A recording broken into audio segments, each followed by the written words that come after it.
Problem discuss करेंगे जो कि रिलेटेड टू प्रॉफिट और लॉस परसेंट है। स्टेटमेंट है जी, the profit percentage on a bicycle is 40%। Find the cost and sell price of the bicycle when the shopkeeper got a profit of ₹500।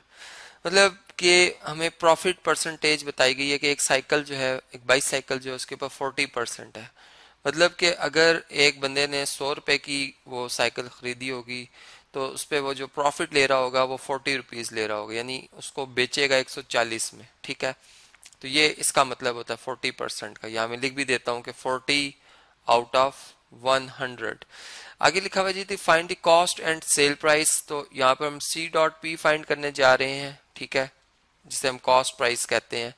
और इसी तरीके से हमने जो है वो सेल प्राइस भी फाइंड करनी है कि कितने की खरीदी थी वो साइकिल, कितने की बेची थी वो साइकिल। ठीक है, when the shopkeeper got a profit of ₹500, जबकि जो उस साइकिल को बेचने पे उसे मुनाफा हासिल हुआ है, प्रॉफिट हासिल हुआ है, वो ₹500 का हुआ है। ठीक है, अब हम इस बात को जरा इस तरह से समझ लेते हैं कि जो हमारे पास प्रॉफिट है, ठीक है, ये अगर 100 रुपये कॉस्ट प्राइस हो, 100 रुपये कॉस्ट प्राइस हो तो कितना है, 40 रुपीज है, यानी 40 आउट ऑफ 100 का ये मतलब होता है कि प्रॉफिट परसेंट हम इसी तरह लेते हैं, कॉस्ट प्राइस से डिवाइड करते हैं प्रॉफिट को। ठीक है, अब अगर प्रॉफिट 500 हो जाए, जारी बात है कि ये इंक्रीज आया है प्रॉफिट में, तो कॉस्ट प्राइस भी इंक्रीज करेगी।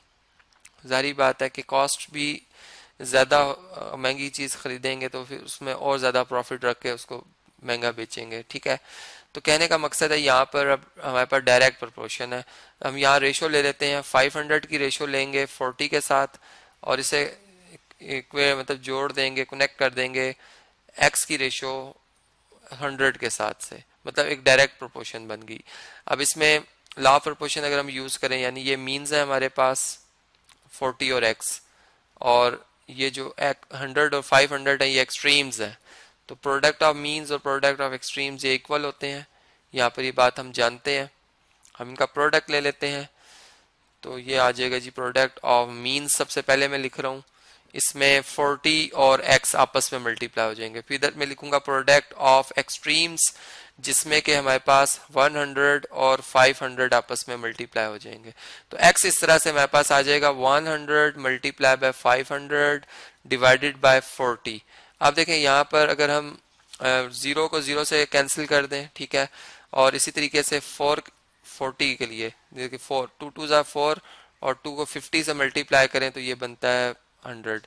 फिर 2 के टेबल से 50 कैंसिल हो जाएगा 25, और 25 को अगर आप 50 से मल्टीप्लाई कर लें तो ये हमारे पास इसका जो आंसर है 12 जो है वो 50 बन जाता है। ठीक है, ₹1250। इसका मतलब कि जो कॉस्ट प्राइस है वो कितनी आ रही है जी हमारे पास, वो 1250 आ रही है। ठीक है, अब हम ये बात जानते हैं कि जो प्रॉफिट का हमारे पास फार्मूला है, ठीक है जी, वो क्या होता है, profit is equal to sell price minus cost price. ठीक है, क्योंकि मुनाफा जो है वो तभी हासिल होता है जब आपने महंगी चीज बेची और सस्ती खरीदी हो।